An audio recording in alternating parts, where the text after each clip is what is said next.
आम्ही बनवलेलं एक पहिलं क्रिएटिव्हिटी टाकाऊपासून टिकाऊ नारळाच्या वस्तूपासून आणि नारळाच्या सालीपासून बनवलेलं घरटं आणि हे टाकाऊ कलरचा डब्बा थोडाफार कलर देऊन हे खडे वगैरे आणून एक आंब्याच्या ढगळीचं आम्ही एकदम क्रिएटिव्हिटी बनवलं.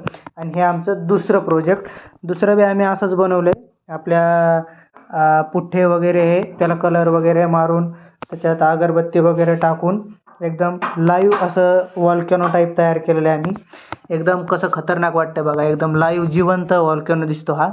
आणि काय इतकं अवघड असं काही नाही आहे यात. फक्त आम्ही काय केलं आहे, अगरबत्ती टाकली, एक दरवाजा आणि हे बघा एकदम क्रिएटिव्ह असा लाईव्ह वॉल्कॅनो सीन दिसतोय. एकदम भारी असं वाटतंय. आणि आपलं काहीच नाही, हे घरचं पुष्टा आणि तेच आहे बघा. पुष्टा तुम्हाला ओळखू येऊ शकतो. हा पुष्टा आहे, हे बघा.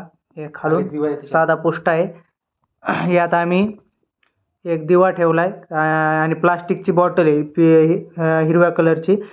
खाली हिरव्या कलरची प्लास्टिकची बॉटल आहे, तुम्हाला दिसत असेल.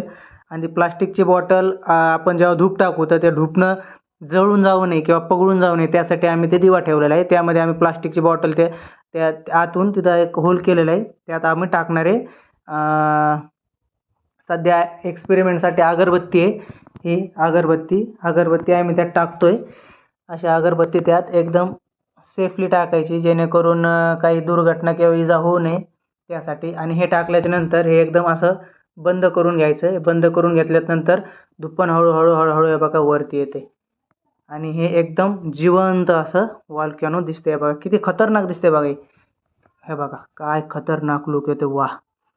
हे आपल्या घरी आपण बनवू शकतो. एकदम क्रिएटिव्हिटी एकदम खतरनाक एकदम कसा लुक दिसतो बघा.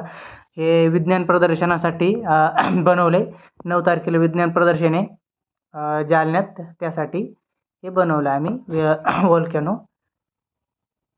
हे बघा एकदम असं क्रिएटिव्ह एकदम टाकाऊपासून एकदम टिकाऊ वस्तू एकदम भारी. तुम्ही घरी बनवू शकता. तर व्हिडिओ आवडला असेल तर लाईक करा, शेअर करा, सबस्क्राईब करायला विसरू नका.